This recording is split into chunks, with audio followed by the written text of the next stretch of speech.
ഒളിവിൽ പോയ ഹൈറിച്ചിൻ്റെ ധീരരായ മുതലാളിമാർ 19-ാം തീയതി കീഴടങ്ങുകയാണ്. ഇഡിക്ക് മുന്നിൽ ഹാജരായി കൈവശമുള്ള രേഖകൾ, അതായത് ഹൈറിച്ച് എന്ന കമ്പനിയെ സംബന്ധിച്ച രേഖകൾ അന്വേഷണ സംഘത്തിന് അവർ നൽകണം. പണം പിരിച്ചതിൻ്റെയും ആർക്കൊക്കെ കൊടുത്തു എന്നതിൻ്റെയും കണക്കുകൾ ബോധിപ്പിക്കണം. അതെല്ലാം ഒരൊറ്റ മിനിറ്റ് കൊണ്ട് തന്നെ തീരാവുന്ന കാര്യമാണ്. കാരണം അവരുടെ കയ്യിൽ ഈ മണി ചെയിൻ തട്ടിപ്പ് നടത്തിയതിൻ്റെ കൃത്യമായ രേഖകൾ ഒന്നും തന്നെ ഇല്ല.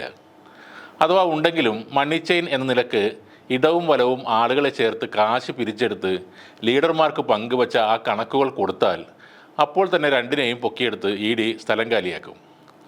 കണക്കുകൾ കൊടുത്തില്ലെങ്കിലും അകത്ത് കിടക്കേണ്ടി വരും. അതായത് ഹൈറിച്ച് മുതലാളിമാർ അറസ്റ്റിലായേക്കും, ജയിലിലേക്കും പിന്നീട് പോകും. ആ കാഴ്ചയാണ് ഇനി കാണാനുള്ളത്. ആദ്യത്തെ ചോദ്യം ചെയ്യലിന് ശേഷം ചിലപ്പോൾ ഇവരെ വിട്ടയക്കാനും സാധ്യതയുണ്ട്. വീണ്ടും ചോദ്യം ചെയ്യാൻ വിളിപ്പിക്കും. ഓരോ തവണയും ഈ ചോദ്യം ചെയ്യൽ എന്ന പ്രക്രിയ കൂടുതൽ സങ്കീർണമായിക്കൊണ്ടിരിക്കും. അത് ഒരു ഊരാക്കുടുക്കിലേക്കായിരിക്കും ഇവരെ നയിക്കുന്നത്. പലപ്പോഴും മുഴുവൻ തെളിവുകളും കിട്ടിക്കഴിഞ്ഞാൽ മാത്രമാണ് ഇഡി അറസ്റ്റ് രേഖപ്പെടുത്തുന്നത്. ആ വിധത്തിലാണെങ്കിൽ കുറച്ച് ദിവസം കൂടി ഇവർക്ക് മെമ്പർമാർക്ക് മോട്ടിവേഷൻ കൊടുക്കാൻ സാധിക്കും. പിന്നീട് ബാക്കിയുള്ളത് ലീഡർമാരാണ്. അവരുടെ പേരിലും പണം നഷ്ടമായവർ അവരുടെ പേര് ചേർത്ത് കേസുകൾ കൊടുക്കുന്നുണ്ട്. അതുകൂടാതെ ഒരു പണിയുമില്ലാതെ നടന്ന് കോടികൾ ഉണ്ടാക്കിയെന്ന് ഹൈറിച്ചുകാർ തന്നെ എപ്പോഴും പറയുന്ന ഫിജീഷ് കുമാർ സാറൊക്കെ ഓരോ രൂപക്കും കണക്ക് പറയേണ്ടി വരും. ടാക്സും ഫൈനും കൊടുക്കേണ്ടി വരും. കേസുകൾ നീട്ടിവെച്ചപ്പോഴും മുതലാളിമാർ ഒളിവിൽ പോയപ്പോഴും കാട്ടിലും മേട്ടിലും ഒളിച്ചിരുന്ന് കൈകൊട്ടി ആർത്ത് വിളിച്ച് അൾട്ടിമേറ്റ് സക്സസ് എന്ന് പറയുന്ന ജിനിൽ ജോസഫ് സാറും കുടുങ്ങും. പോലീസിനെയും കോടതിയെയും വെല്ലുവിളിച്ച എല്ലാ ലീഡേഴ്സും കുടുങ്ങും. മറ്റൊരു കാര്യം, കണ്ണപുരത്തും പയ്യന്നൂരിലും ഇന്നലെ ഉജ്ജ്വലം പരിപാടി നടന്നു എന്നതാണ്. പഴയ പോലത്തെ ഹൈറിച്ചിൻ്റെ ആ ഉജ്ജ്വലം പരിപാടി അല്ല ഇപ്പോൾ നടക്കുന്നത്. ഈ ഉജ്ജ്വലം തങ്ങളെ ഈ തട്ടിപ്പിൽ ചേർത്ത ലീഡർമാരെ പിടിച്ചു നിർത്തി കാശ് മേടിക്കുന്ന ഒരു പരിപാടിയാണ്. വളരെ ഉജ്ജ്വലമായാണ് ഇപ്പോൾ ഈ പരിപാടി നടക്കുന്നത്.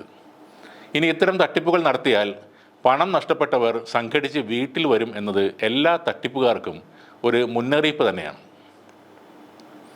ആ ഒരു ഭയം ഉണ്ടായാൽ ഇനിയും ഈ ലീഡർമാർ കോട്ടിട്ട് ആളുകളെ പറ്റിക്കാൻ ഇറങ്ങില്ല. സ്വന്തം വീട്ടിൽ വന്ന് പണം തിരികെ ചോദിക്കുന്നത് അത്ര സുഖമുള്ള ഏർപ്പാടല്ലെന്ന് ഇപ്പോൾ ലീഡേഴ്സിന് മനസ്സിലായി തുടങ്ങിയിട്ടുണ്ട്. ഈ മണി ചെയിൻ തട്ടിപ്പിൽ 50 ലക്ഷം രൂപയിൽ കൂടുതൽ നിക്ഷേപിച്ച ആളുകളെ അന്വേഷണ ഉദ്യോഗസ്ഥർ വിളിച്ചു തുടങ്ങിയതായും പറയുന്നുണ്ട്. എന്തായാലും കാര്യങ്ങൾ ഈ മാസത്തോടെ ഒരു തീരുമാനമാകും.